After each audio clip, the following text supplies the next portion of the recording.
Good evening, everybody. There you go. A very warm welcome to those attending, and also to anybody who is watching on Council YouTube channel tonight. I am Councillor Ian Edwards, and it's my privilege to be Chairman of the Central and South Planning Committee. The details of the business of tonight's committee are shown in the agenda papers, and are also accessible online under the live broadcasts. For those present in the room, and particularly for our petitioners, you will be filmed, and any statements you make will be recorded and may be made public. At the end of the public part of the meeting, when we move into part two to discuss confidential matters, the live broadcast to YouTube will be cut. And a reminder to anyone speaking today that your voice will only be audible online if the microphone is switched on. Okay? Fire alarms. We're not expecting a fire drill, so if it does go off, Mary, we will be escorting you out the building promptly. Don't worry, we will be going out to the front of the Civic Centre. The fire exit is the way you came in. There's also one behind us. But there's plenty of us to help you. Don't concern yourself. Mobile devices. Please, everybody, colleagues, in mobile devices switched off, put on silent. Feedback forms. There is a feedback form available for you if you wish to complete it at the end of the session. That will be helpful. It does help our democratic services to improve our meetings. And for anybody watching on YouTube, you can complete the form online. There's a link below the broadcast. Declarations of interest. Members need not declare any interest on an agenda item where they have already listed this interest in the Register of Interests. Furthermore, you do not need to declare an interest just because you are a ward councillor or because you are a governor. Okay. We do have part two of the meeting, and for the interest of our petitioner and anybody watching online, this is the matters relating to enforcement, concerns discussions of evidence, and that is held in private. However, the topic matter and the decision is published. Okay. We have a tiny bit of housework to go through first, if you will just bear with us. Apologies for absence, please. Apologies tonight from Councillor Dillon, who is substituted by Councillor Oswell. Thank you. Good evening, Councillor. Declarations of interest. Colleagues, any additional declarations of interest?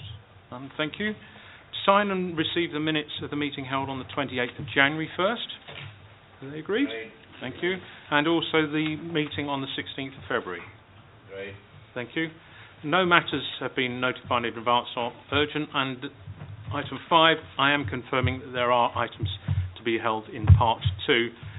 There will be a very short break while we clear the room and switch off the live feed. Okay, so we now, before we get into the main part of the business, let's introduce the members making the decisions this evening. I will start on my far right-hand side. Councillor Stead, Councillor Chamdal, Councillor Chapman, Councillor Ahmed Wallana, and Councillor David Yarrow. On my far left-hand side, Councillor Manjit Katra, Councillor Janet Duncan, Councillor John Oswald. We're assisted by an officer team. On my far left-hand side, Nicole Cameron, our legal advisors. Alex Quayle, Democratic Services, keeps me in line. Alex Kushak, Planning Services Manager and our planning expert that helps me get out of trouble. Richard Phillips, Principal Planning Officer, and will be presenting the application. So he gives us an overview of what is the application and the issues. And Mohan Ranger is our transport consultant, should we have transport matters. Okay, that is the team this evening. And we will move now into item 6, which is 11 Woodstock Gardens in Hayes. Thank you, Richard. Thank you, Councillor.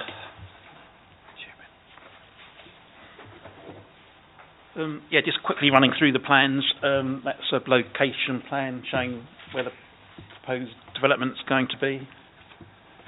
Again, another location plan with the application site outlined in red. This is a site plan showing the proposed development, proposed block adjacent to number 26 Regent's Close car parking at the front of the proposed block, with the existing access largely retained from Woodstock Gardens. So these are just elevations showing the existing bungalow that would be demolished. This is the proposed ground floor plan. This is the proposed first floor plan and the roof plan. These are the proposed elevations of the block. Over the front and rear, these are the side elevations. And this just provides a bird's eye view of the site. This is the existing access into the bungalow site between numbers 11 and 13 Woodstock Gardens. Again, that's slightly further away in the road. So that's looking the other way down the access. That's the actual entrance into the actual application site itself. You can see the bungalow there through the brick wall. Again, that's actually in the site. You can see the bungalow there.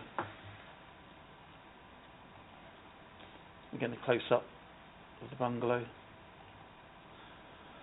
That is the adjoining flank wall of number 26, Regent's Close. Just shows you the type of vegetation that's on the side boundary there. And again, that's number 26, Regent's Close there, so that just shows you the front of the property. And again, another view of the actual application site. These buildings at the side here, these are garage blocks.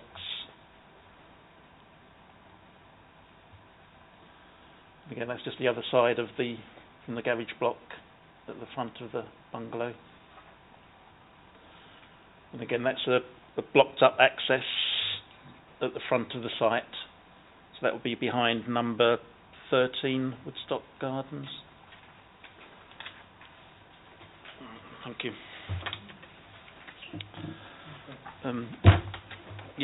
So this application is for the redevelopment of this backland site, which currently accommodates a bungalow to provide a part single storey, part 2 storey building to comprise 1 3-bedroom, 2 1-bedroom and a studio flat.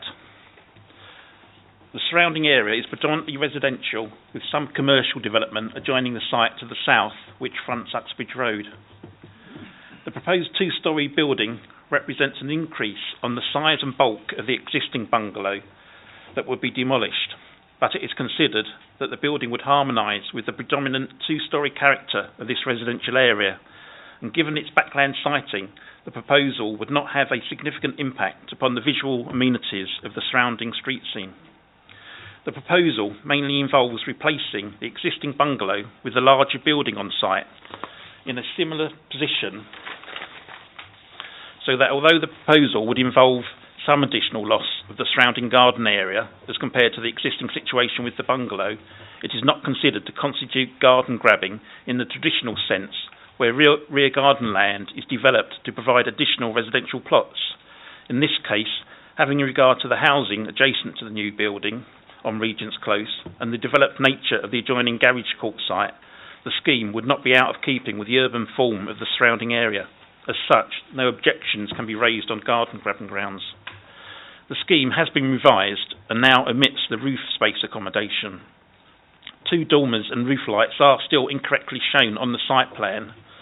This has been addressed on the addendum sheet, and the recommendation changes to the plan numbers, etc., will clarify that any approval does not include these features. The scheme has been carefully cited and designed so that the amenities of neighbouring properties would not be adversely affected, with the main 2-storey bulk of the building being sited adjacent to the blank side elevation of number 26 Regent's Close, and the projecting 2-storey bulk at the rear being sited away from its shared boundary. As such, the proposed building would not result in any material loss of sunlight or appear unduly dominant, with the 45-degree visibility displays from neighbouring room windows not being encroached upon by the proposed 2-storey building as recommended by the Council's design guidance. The side windows would also be conditioned to be obscure glazed and non-opening to safeguard the privacy of neighbouring properties. The siting of the car parking will be sited adjacent to the rear garden of number 26 Regent's Close, but this would not result in such significant noise and or general disturbance to justify refusal, particularly as boundary close boarded fencing will be retained. The scheme accords with the Mayor's density guidance, and the residential accommodation provided would accord with the relevant housing standards and the external amenity space standards stipulated by the Council.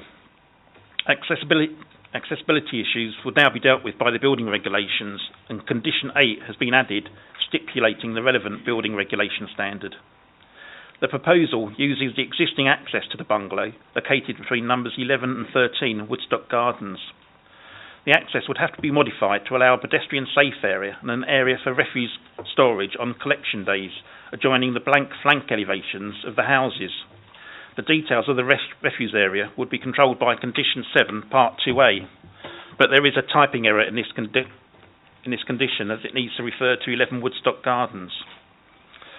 The proposal would not affect the access arrangements for these adjoining properties, and it's only number 13 that has a garage in its rear garden. The proposal would provide parking provision of one space per unit plus one visitor space. Cycle storage provision for 6 cycles has also been provided. These arrangements and parking provision are acceptable to the Council's highway engineer. And the application is recommended for approval. Thank you, Chairman. Thank you. Thank you, Richard. Ms. Mary Barker, you have a petition that you wish to present to us.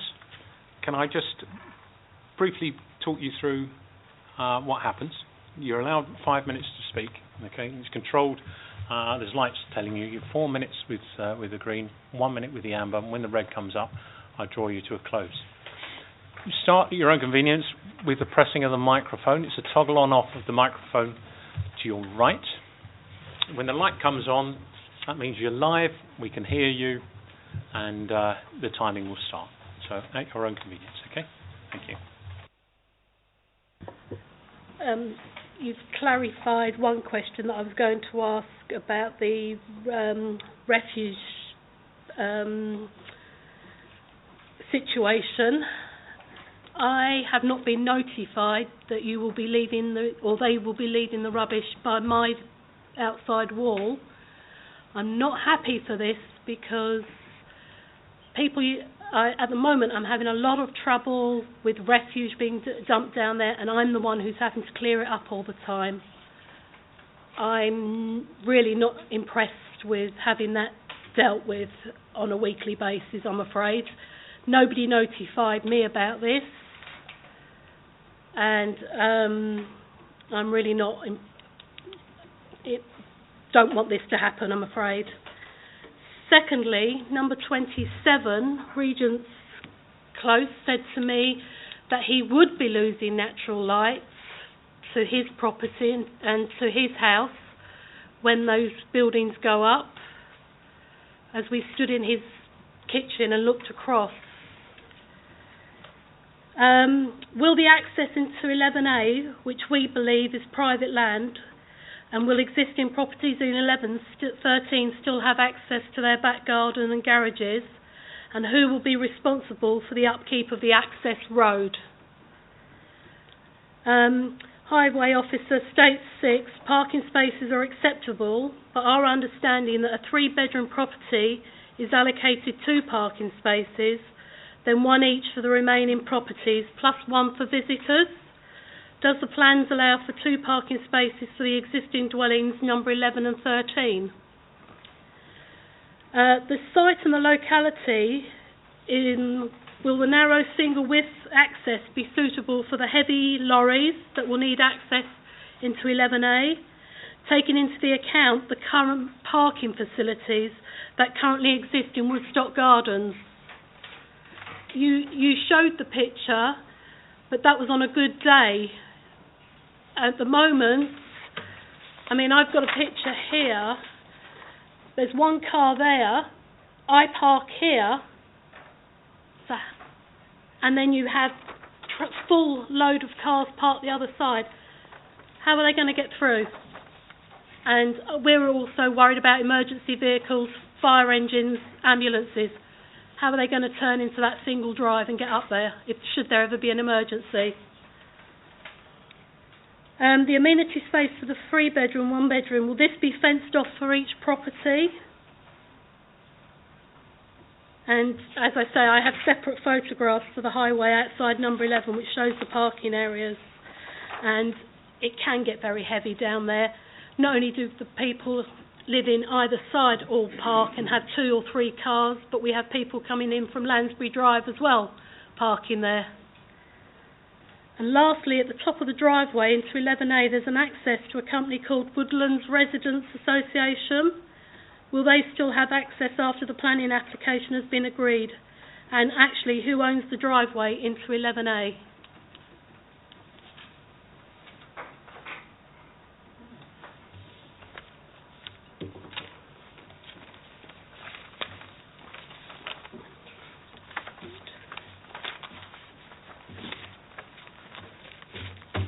Basically, the other people haven't turned up to give me theirs, I'm afraid. So that's what I was given, but I'm trying to find my other bit of paper. Please, you do have the time. You don't have to use it. You can be relaxed. You can draw it to an end now if you wish. You've raised a number of issues that we'll go through. But you do have another minute. Sorry. No apologies needed.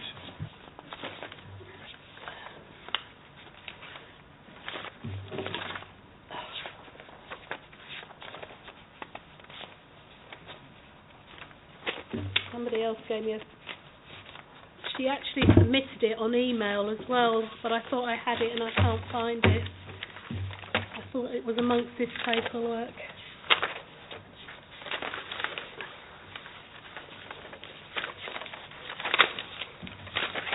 Your speaking time is about to draw to an end, so sorry. If you were to find it, you'd only be left with some seconds. She submitted it on the email as well. I'm very sorry, I thought I had it. Don't worry, you have covered a number of issues which we'll go through. So thank you very much. If I could invite you to just switch your microphone off at this moment in time. Colleagues, any questions at all of the petition of matters of clarity? Councillor Yarrow. Thank you, Chairman. Could you just confirm that you live at number 11? I live at number 11, yes. Thank you. Sorry. No, thank you. Any other questions? Okay. Thank you, Ms. Parker, for your petition. I picked up issues around waste, which we will explore, loss of amenity through the natural light, which has been covered, but we will repeat that again for clarity. We have issues around ownership, responsibility to the access road, particularly with regards to the company as well. And we have the issue of parking for 11 and 13, and we need some clarity on that one. Suitability of the access road for a larger dwelling, particularly with regards to delivery vehicles, HGVs and emergency vehicles, and amenity space, private or shared. Okay, they're the issues that I picked up from you. I will now ask Richard or Alex to assist us out. If we can take the easy one first, the amenity space. Shared or private?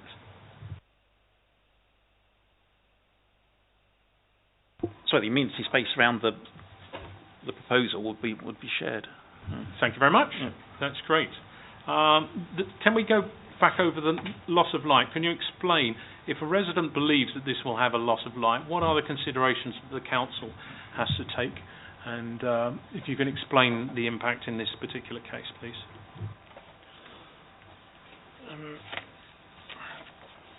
Have you got that? Sorry.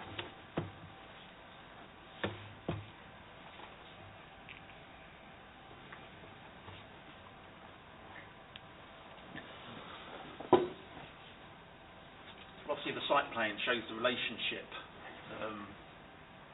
the proposal to the neighbouring property. This is the property you're worried about, yeah? This. The gentleman asked about Yeah, number 26, Regent's Close, yeah? Yeah. So I thought you said 27 on your... Yeah, okay. Sorry. Okay, well, obviously, north is in that direction. So the sun rises here, and obviously it sets round here sometime. So yeah, so this property would be overshadowed, particularly on its flank elevation, particularly during the early morning. But there's no side windows in this elevation, and there's quite sort of dense tree cover along here anyway, which would already remove much of that light anyway. So in terms of the actual impact on this property, it's not going to be that significant at all. The 45-degree rule? 45-degree rule, yeah, you take that from the middle of adjoining habitable room windows. So obviously it's shown here, well, it's shown from the corner of the property here, but yeah, if you take this 45-degree line, and obviously this only refers to two-storey development, because two-storey development has a lot greater impact than single-storey. This is why the building's been designed in such a way that you get the single-storey element is on this boundary, and the two-storey element is kept away. So again, there's, most of this single-storey bulk will be, that's totally obscured by the boundary treatment and the closed border fencing on the side there. Again, the two-storey development is more adjacent to the two-storey development of the adjoining property. Okay, so the design of the building means that it complies with our policies of the 45-degree line, which in itself has been brought around to ensure that there isn't that loss of light and loss of amenity. And this is compliant, so we wouldn't have grounds on that issue to refuse the application on that particular issue. Okay, so I've picked off that one. Let's go through the more difficult one, I think, which is the access road. I'd like to know a little bit more. I'm sure our colleagues on the committee want to know a little bit more, like who owns it, who's responsible for it, and what arrangements are there for 11 and 13 and for the company that presently uses that access road. Do this one.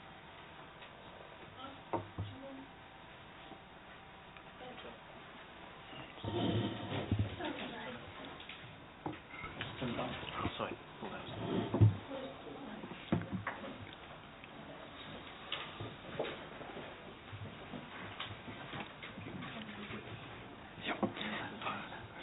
Thank you very much. Yes, Chairman. I can't comment on the ownership of the access road, but the fact that one of the properties has a garage at the back, they must have a right of way over this access road.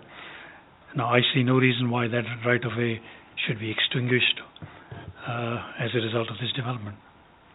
But this is the ownership is a matter between the two properties and the owner of the bungalow. Okay, thank you. And as far as the width, it scales off at 4 meters, which is an ample width for an access way to the new development.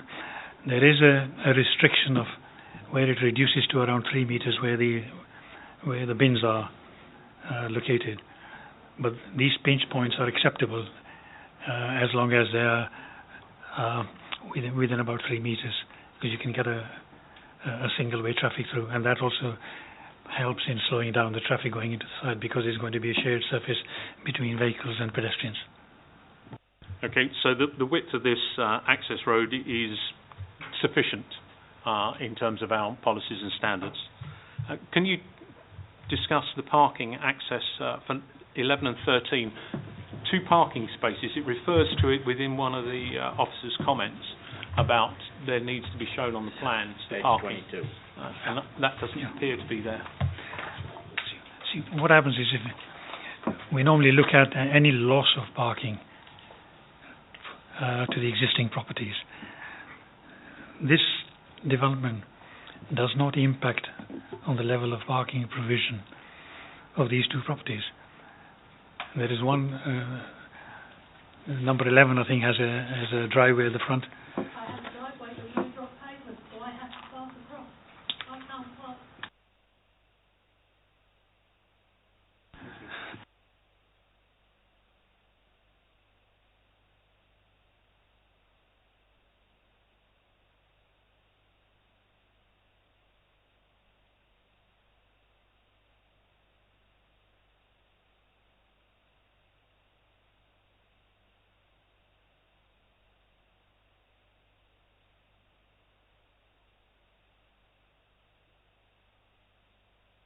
It's been mentioned by the petitioner, the parking. It is also mentioned by the officer in his report, under the highways comments, I believe. And Councillor Yarrow very helpfully called out the page number. 22. Page 22. There we go. Under the highways officer. The 6 parking spaces are accessible, 5 to be allocated, 1 to each unit and 1 visitor space. 2 spaces for the existing dwellings, 11 and 13, should be shown on the plans. Can you assist us with that? Does 11 and 13 presently have parking on this land? Is that going to be removed from them? Well, as far as I understand, one of the properties has a parking in the front garden, the other one has got a garage at the back. And as I said earlier, this proposal does not in any way affect the level of parking provision for the existing properties. Okay, thank you. I'm sure colleagues will wish to explore that further. If we could very briefly also touch upon the waste, which the petitioner has mentioned, and the arrangements for the waste. What issues, considerations need to be given to locating a bin store on the flank wall of somebody's property? Yeah, it wouldn't be a bin store as such. I mean, the main bin store is in the front garden of the application site. This is just a storage area where the refuse will be sited on collection days.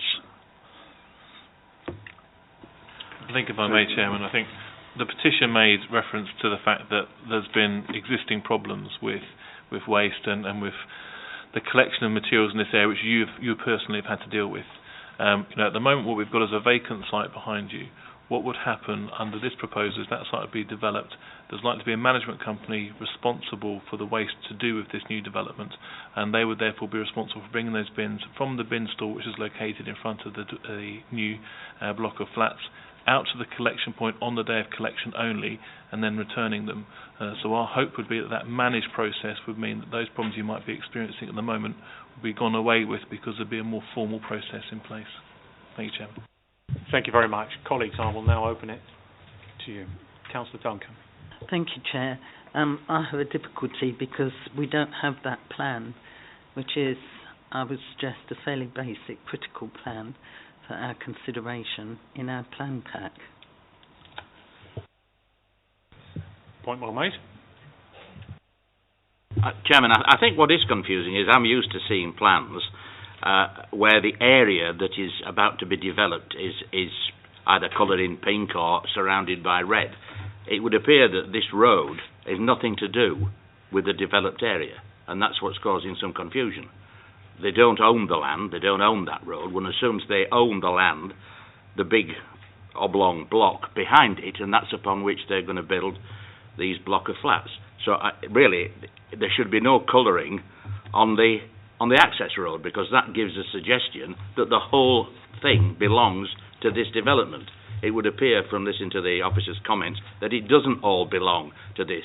The next question is, has anybody checked the land register to make absolutely sure that this piece of land here is the only bit of land that's owned by that whoever owned the bungalow or whoever they sold it to? Because it is confusing to see a little strip going down there. It's like a ransom strip, which basically says this belongs to the bungalow. It appears it doesn't belong to the bungalow, and in which case, if they've got access to a garage, it's not a question. It doesn't matter. So why is it in the report? It just leads us down a wrong pathway. I'm going to need your assistance. Okay, so the starting point is you do not need to own land to make a planning application upon it. So all we need to make sure we have for a valid planning application is, one, we need to have a red line which encompasses all the land to which the proposal relates, and that red line needs to make connection to a highway. So we meet that first test, as you can see behind you, because we've got a red line around the oblong, as you called it, and then we've got the red line coming up the access way, encompassing all the changes that would be proposed in terms of the build-out for the curb line and the build-out for the temporary bin store on the day of collection, leading up to the highway. Once we have that red line, if the person making the application does not own that land or control that land, then they are obligated to serve notice on anybody who does. And we're just checking, my colleague ably checking for me, whether notice was served on the application form. As long as notice has been served in the application form, we will deal with the application in the normal way. Any land ownership issues or any ransom strips or anything which is a land ownership issue which might be necessary to implement any planning consent that you might grant as a council is a separate legal matter for the landowners to debate outside of the planning process. We wouldn't normally make it part of our considerations.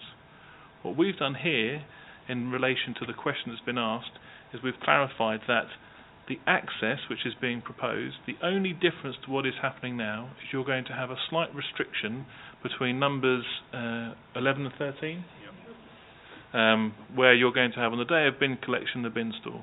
The highways officer has confirmed to you that even with that restriction we're still going to have in excess of 3 metres of carriageway width, which we feel is sufficient to allow for vehicles to enter. There's also a benefit of that restriction because it slows the speed of vehicles coming into that space, which would, as a consequence of development, be shared with pedestrians. There is no change or no built form or nothing suggested within the plans that would stop the person gaining access to their garage, which they currently access off this shared area. And there's no change or any built form or anything that would stop access to the gated area that you saw in your photographs, which is where you have the slight swing on that site plan in front of you. So if you were to grant planning permission tonight, there should be nothing as a consequence of that decision that should impact on people's ability to access their property or access any existing gates or garages that they have. Thank you, Chairman.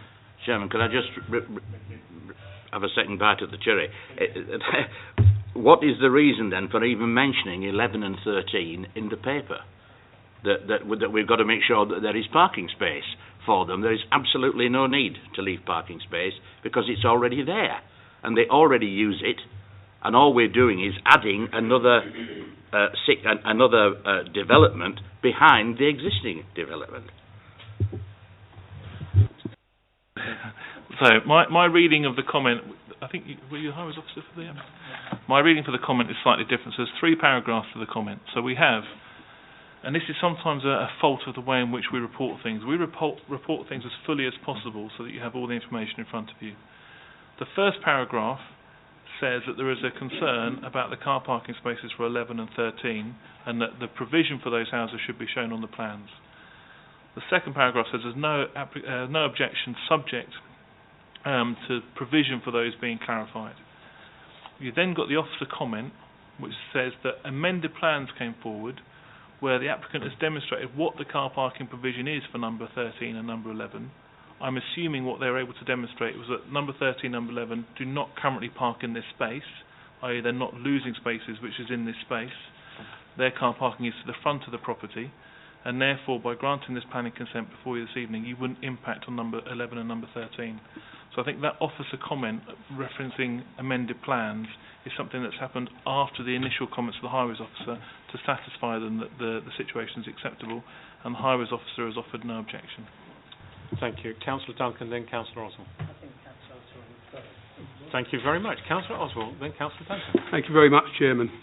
The property that's currently on the site has access, does it not? Yes.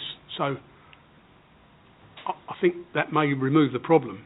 It will probably say somewhere on the land registration certificate relating to the property that's already there about right of way.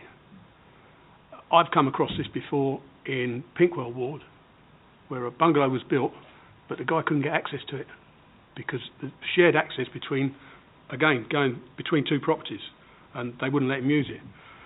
And he had to negotiate some rights so that he could get there. And I wouldn't like to have to, well, I wouldn't like to see this happen here, but if this property has access now, which it obviously has, because it seems to me that that's the only way in, is between 11 and 13.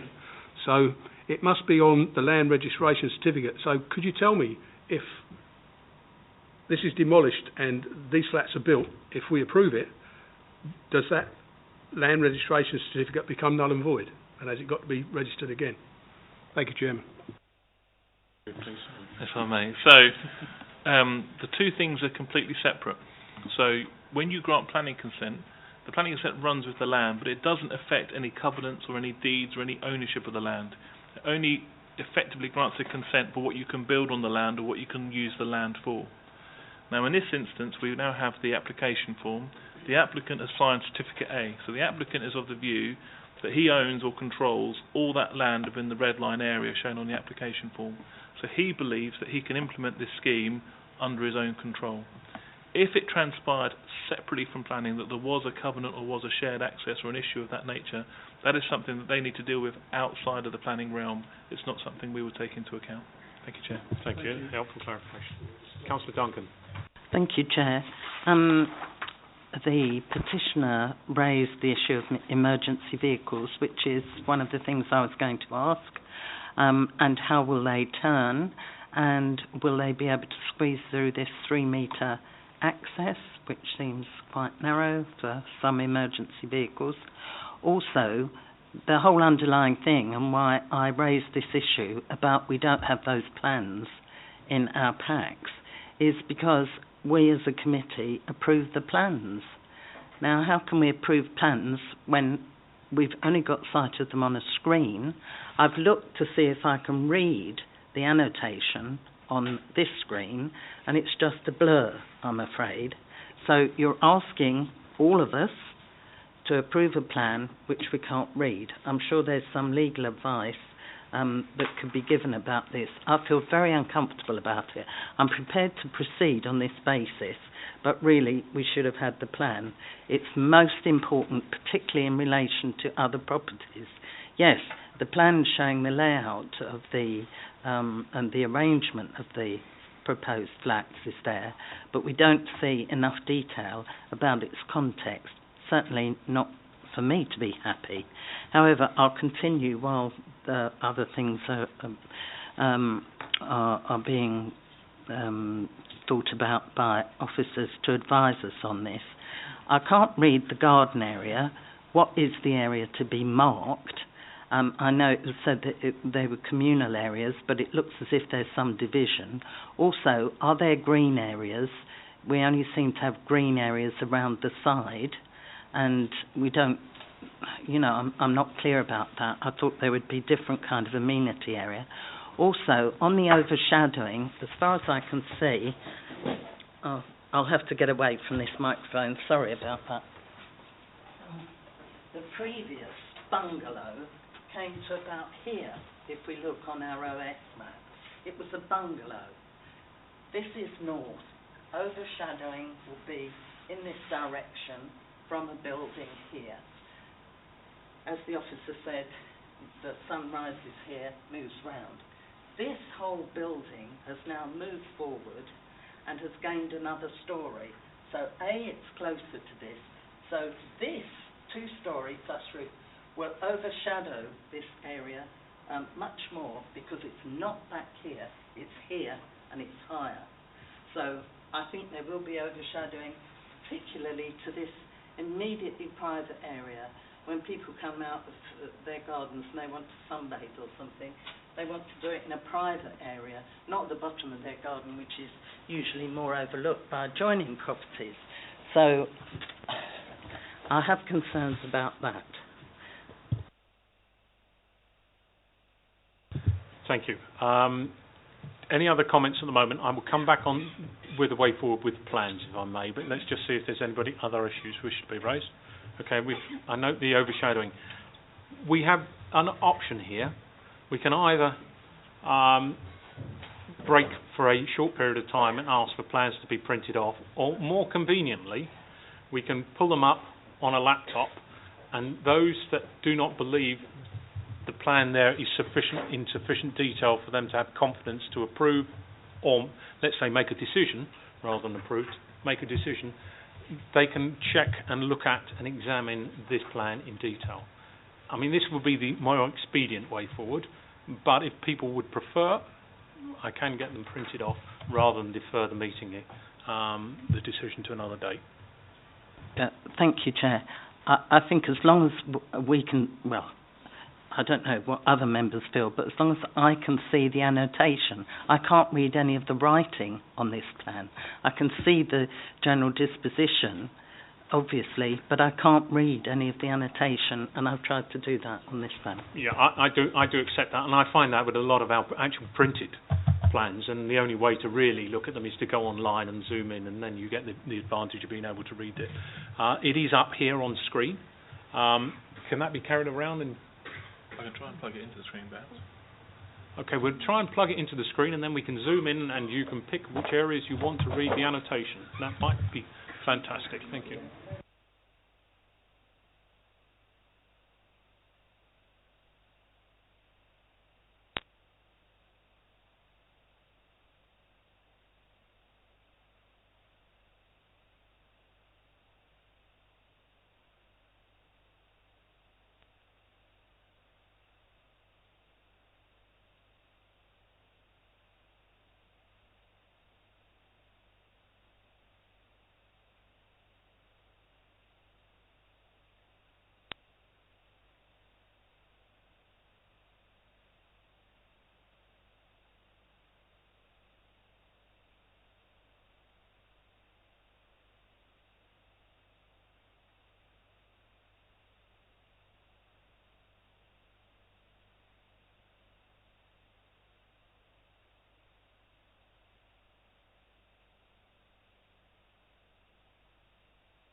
It's given us now clarity on the amenity space, the extent to which it's shared.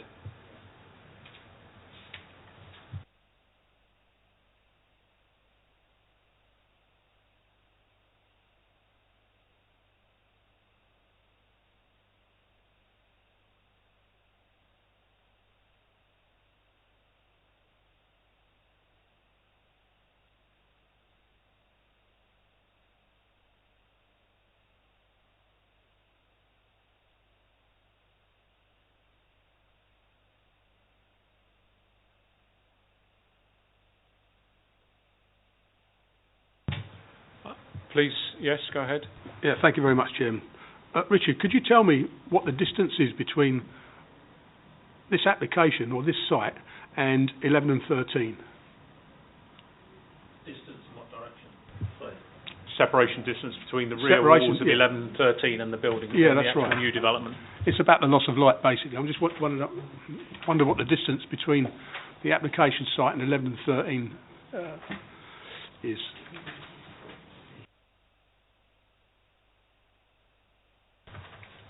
Councillor Chandal, I've noted. I'll get you in a second.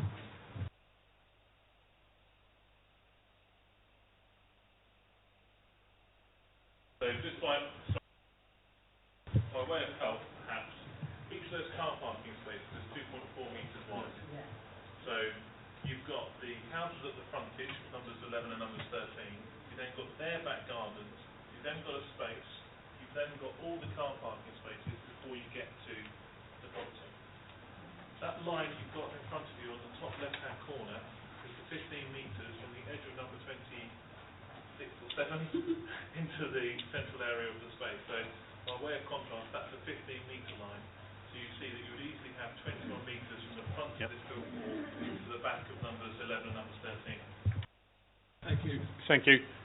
Question's been asked. The meaning of the blue line shown at the bottom of the plan. The green and...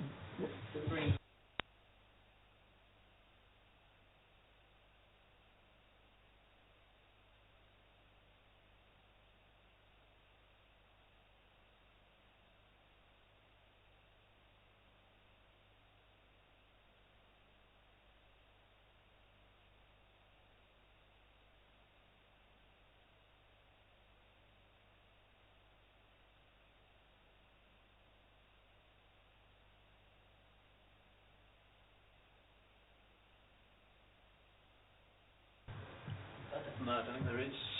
Right. I do get the feeling that there's some discomfort in approving this at this moment in time when there's some lack of clarity on some key bits. And rather than labour this point now, I think that best that we defer it to the next meeting when we get the matters now resolved around clarity of this plan, the annotation, making sure that all members have got a clear copy of it beforehand that's legible.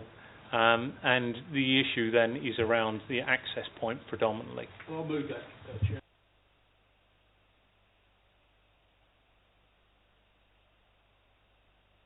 Thank you very much. So that's proposed, seconded by Councillor Yarrow. Show your hands, please. Okay, we are deferring that to the next one. Thank you.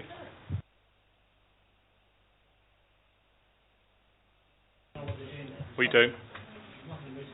We do. Yep.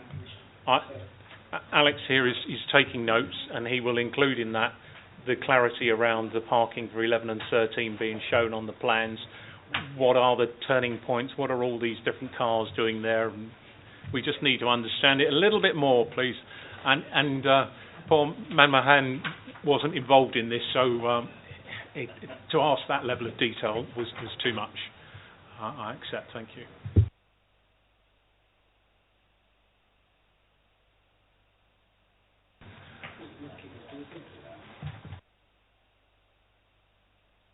We're just holding fire 1 second for those that are watching on YouTube. We're just advising the petitioner what this means, our deferment, that we'll be hearing this matter again in 3 weeks' time, and that's just been explained to the petitioner, because importantly, if the petitioner wishes to speak again, there needs to be a new petition, I believe. Thank you.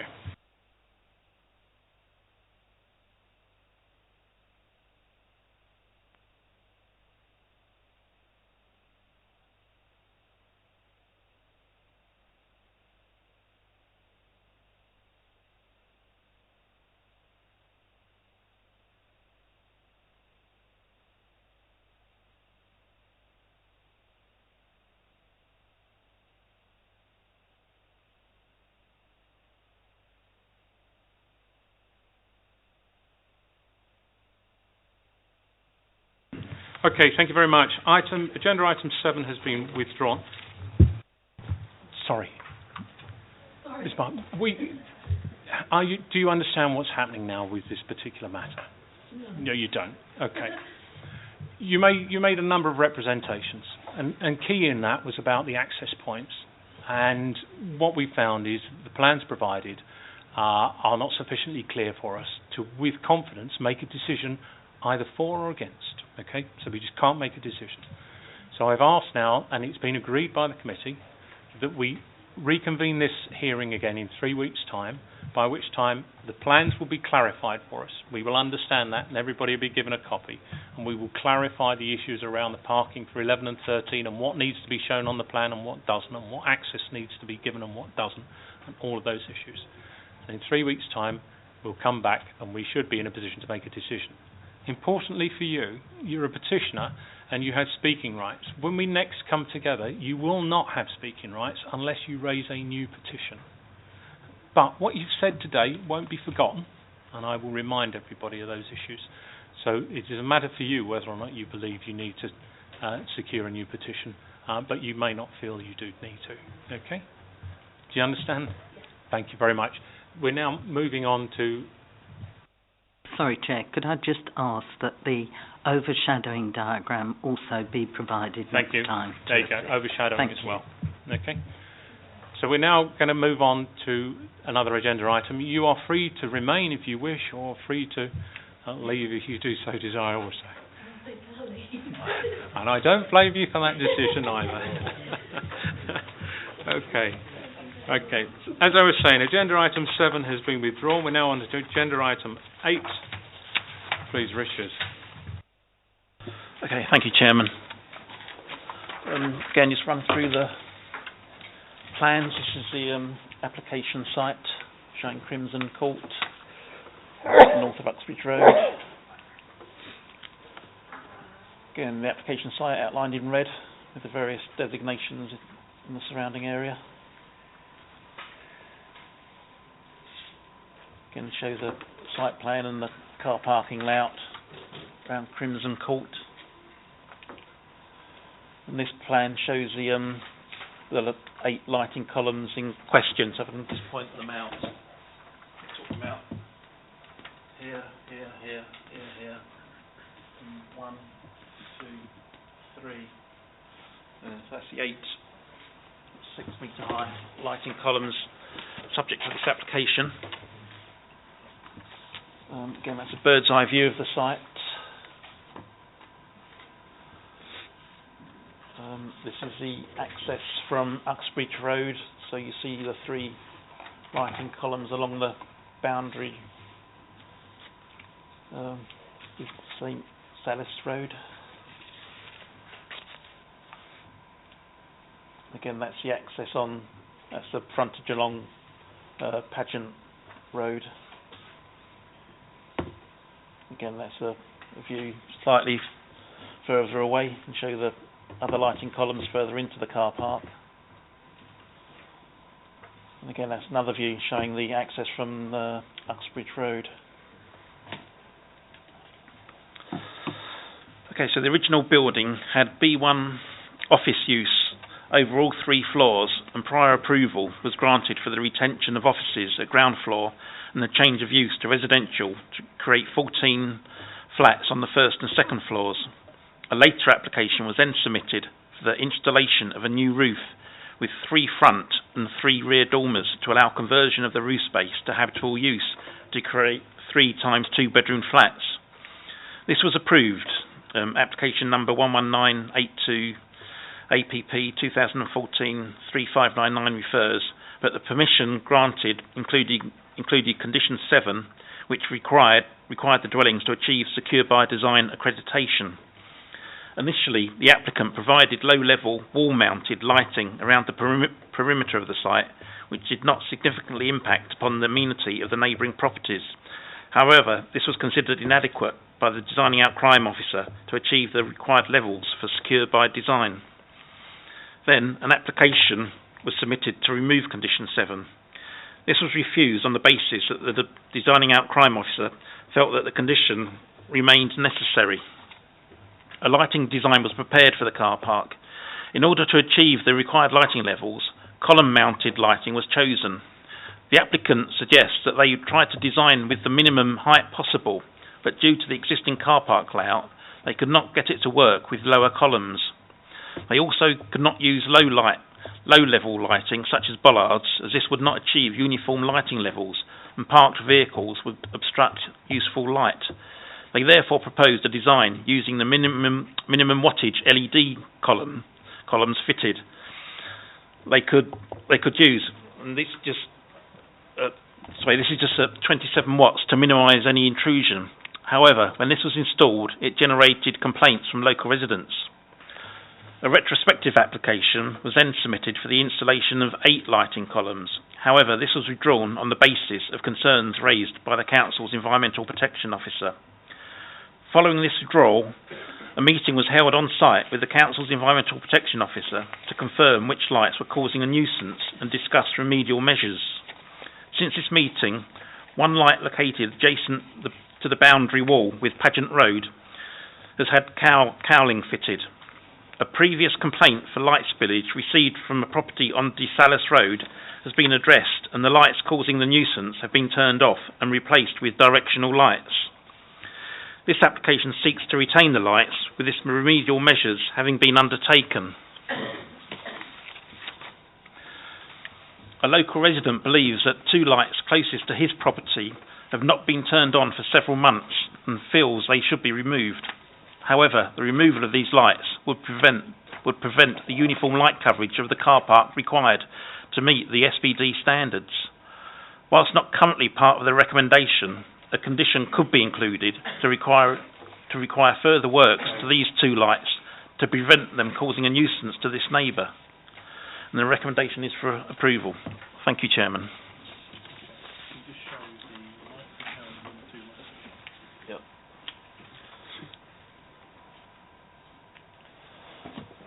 So this is a light on Pageant Road which has had the cowling fitted. And it's these 2 lights that have been turned off. Sorry, which ones? Sorry, it's these. Yeah, sorry, these 2 lights toward the north of De Salis Road. Councillor Oswald? Thank you very much, Chairman. Yeah, dead simple. Let's condition it. Councillor Yarrow? Thank you, Chairman. One assumes that the lights that are turned off are eventually going to be turned on again. And if that's the case, can we ensure that the remedial measures to stop interference with the resident who complained are done before we turn them back on again, not as an afterthought? I believe that would be the nature of the condition that we're talking about, requiring the cowlings to be installed prior to them being switched on. And I believe, Alex, you can share with us some information about should this problem continue if we were to give planning permission.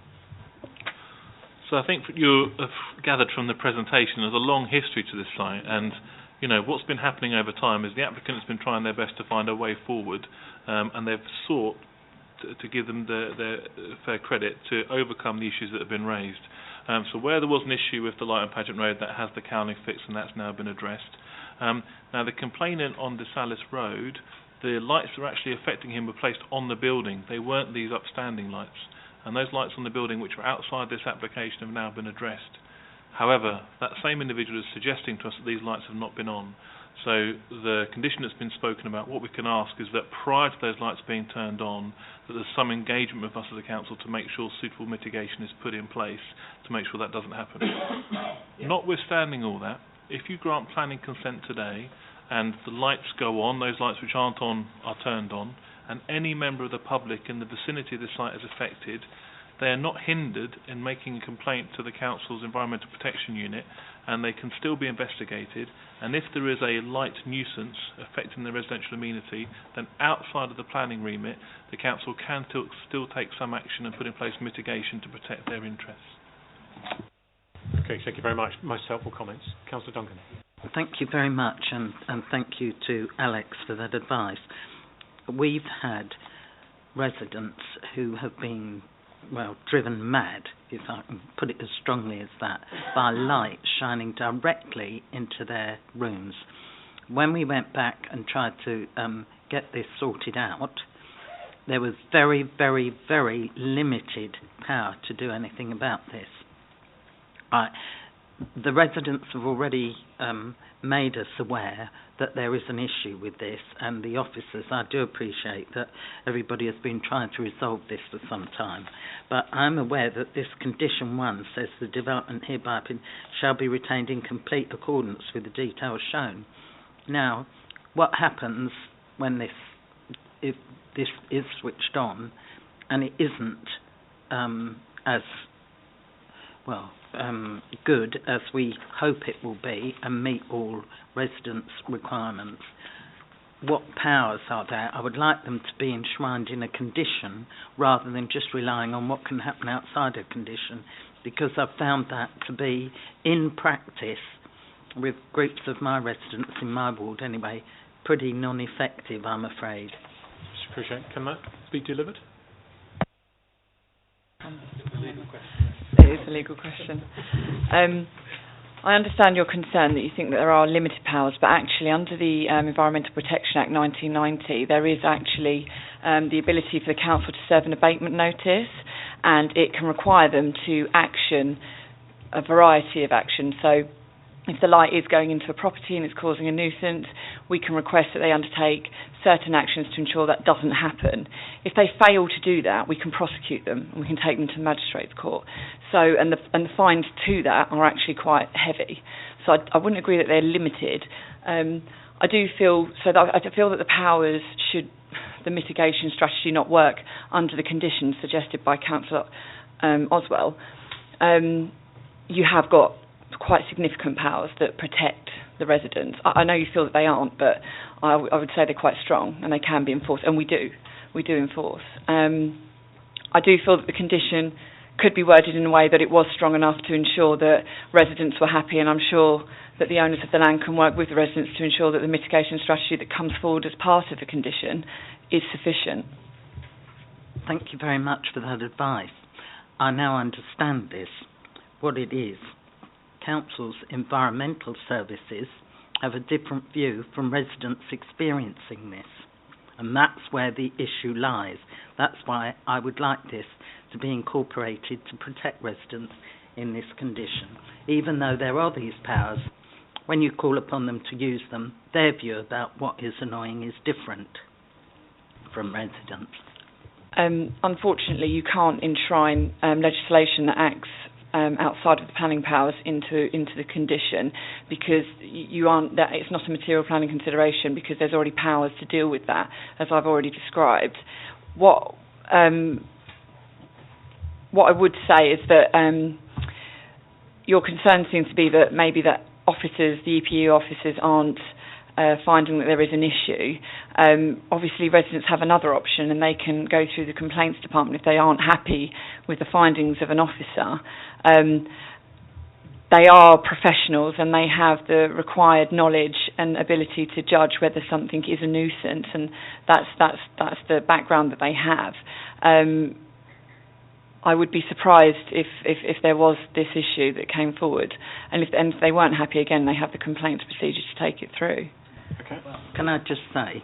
Let's not go too far down the discussion about the effectiveness and efficiency of our EPU. I don't want to do anything. They're obviously following the rules that they have to follow, but the advice given, and believe me, I and another councillor went into these properties, into these flats, where it was something like Colditz in our faces, and the advice at that time was draw the curtains.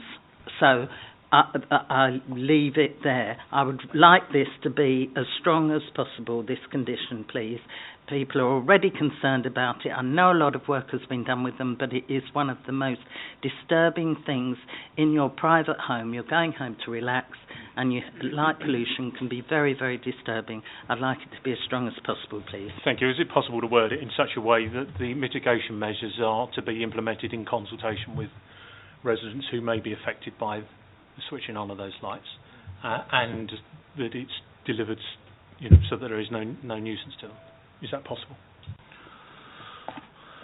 The difficulty we have here is it's a retrospective application, so what's before you this evening is an application to attain what exists. Where we have a window of opportunity is that the correspondence that's come forward as part of the application suggests that the two lights which are marked blue on this plan have not been on, and therefore a condition could be targeted at these two blue lights because we feel they're not on at this present moment in time. In terms of what we can ask to do, we can set a time period for which a mitigation strategy must be submitted to the council to put in place cowling or something to ensure the direction of those lights does not face towards properties in Desalis Road, for example. What I'd be nervous about doing is imposing a condition which has a wider reach, because that probably goes to the heart of what you're being asked to decide during this application, which is the retention of the lights as they are. So if the condition relates to those two lights where we feel there is a change and there's an issue, I believe that's reasonable. If the condition was sought to stretch to all the lights, I think that goes to the heart of the application. Thank you, Chair. Thank you very much. I'm happy with that, Chair. Thank you. Okay, so we're in a position. Councillor Stead. Yes, Chairman. I move that we go with the officer's recommendations on this application, and I believe that there's enough legislation and strength there to put right if there is a problem in the future, if someone complains about it in the future. Thank you very much. So amended with an additional condition around the switching on of the two lights that are presently off. Yes, that's the proposal. Do I have a seconder? Thank you, Councillor Oswald. Show of hands, please, on that one. That's unanimously agreed. Thank you. Agenda item 9.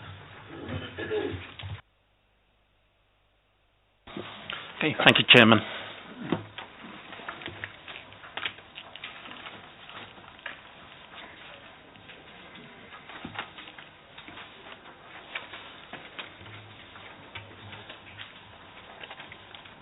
Okay, again, this is a location plan showing the builder's yard. Again, another location plan showing the various designations in the surrounding area.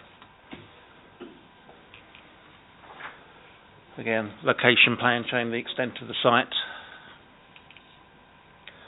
This is the proposed site plan with the building at the rear of the site and the car parking to the front of the building.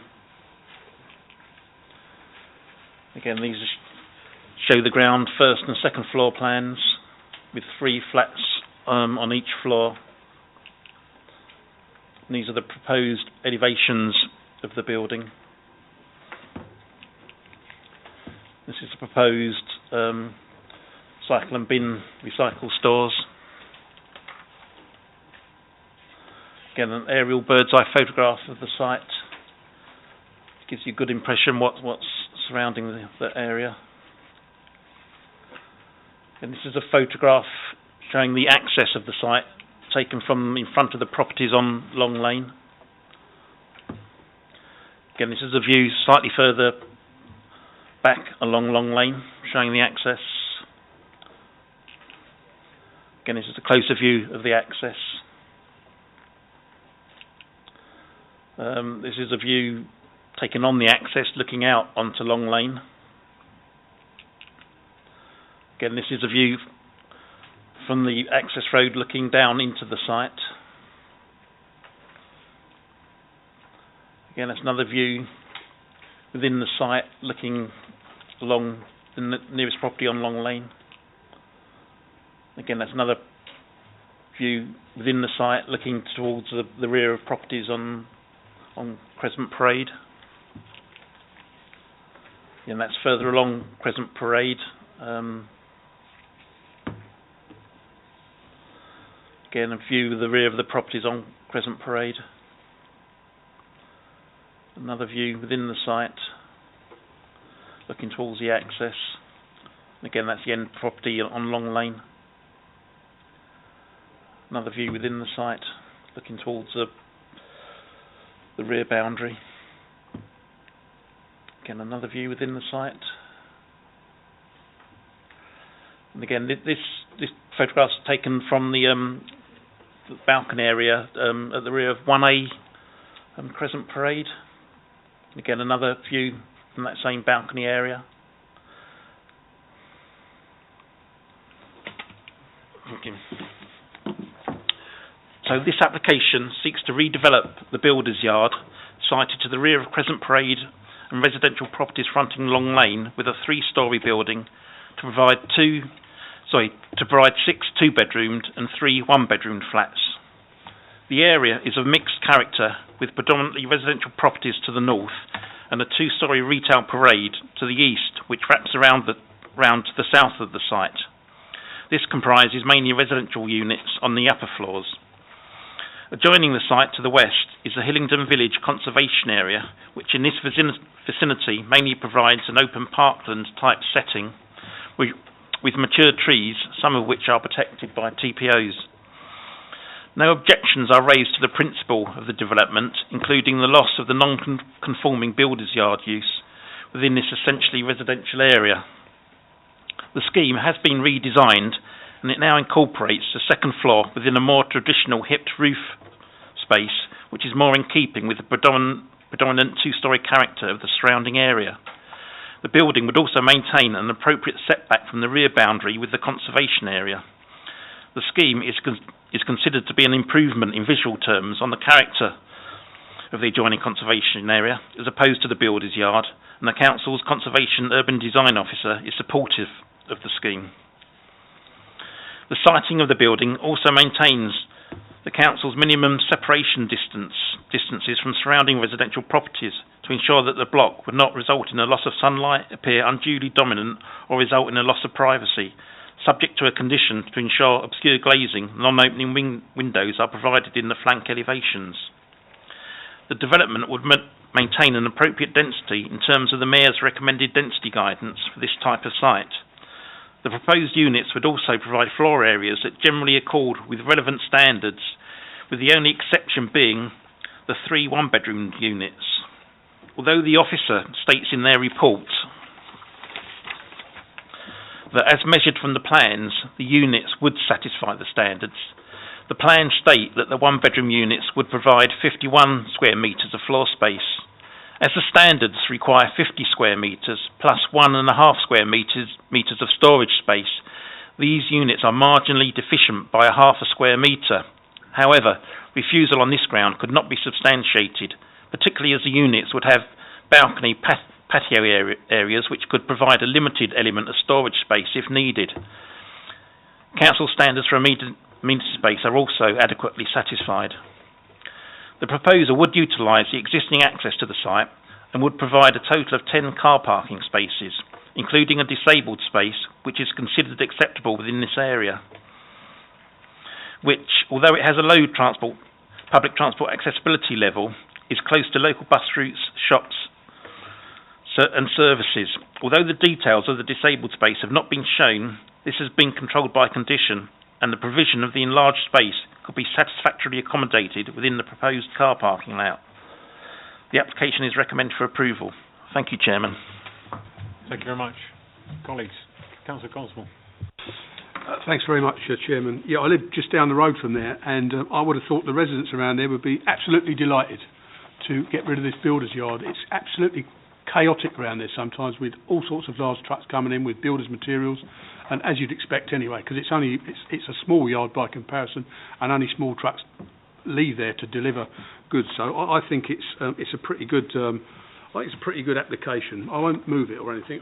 But I think I would have thought they'd be absolutely delighted, local residents. Thank you very much for that. Positive support. Microphone, thank you. Councillor Duncan. Yes, thank you. I think it is a very welcome scheme. Could I just ask what the distance is between the south side of the proposed block and the residential accommodation above Crescent Parade Shops, please? Yeah, I believe that's in the officer's report. Is it 15 3/4 metres?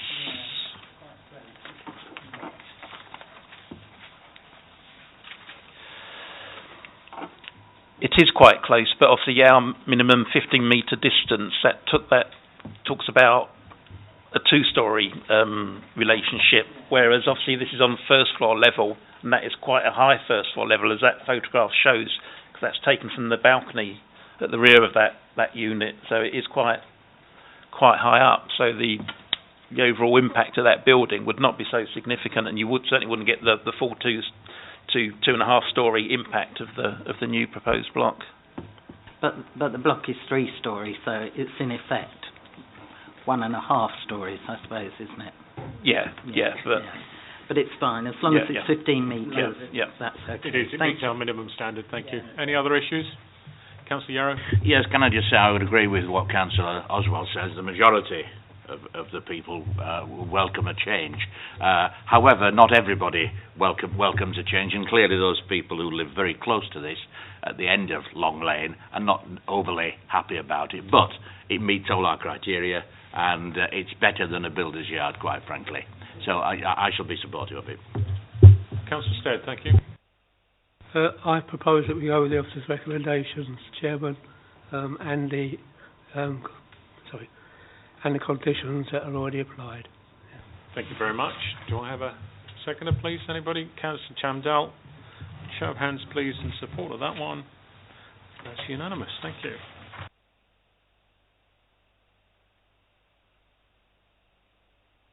Okay, we're now, just for absolute clarity, you were referring to the addendum sheet with the additional condition there. Thank you.